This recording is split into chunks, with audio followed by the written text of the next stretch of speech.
Gəl sənə bir dənə qayda öyrədim. Feilin ma şəkilçisi, inkar şəkilçisi feilə artırılmış şəkilçilərin leksikmi, qrammatikmi olduğunu müəyyənləşdirməkdə sənə kömək edir, mənə kömək edir. Necə? Məsələn, bir dənə feil yazıram. İçində çoxlu şəkilçi olan bir feil. Məsələn, yazmışam ki, bura yazdırılmışdır. Bu feilin içində şəkilçilərin leksik, qrammatik olduğunu bilmək üçün nə edəcəksən? Feili inkar edəcəksən.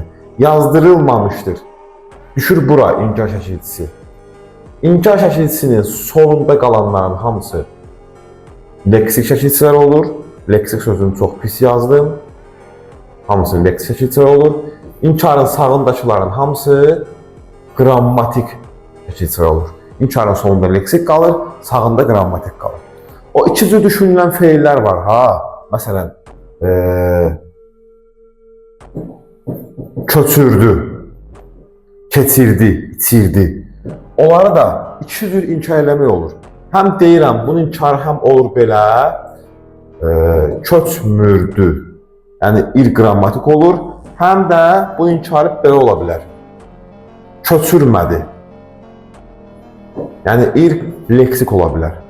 Bu qaydanın tam izahı YouTube kanalında mövcud. Sağ ol.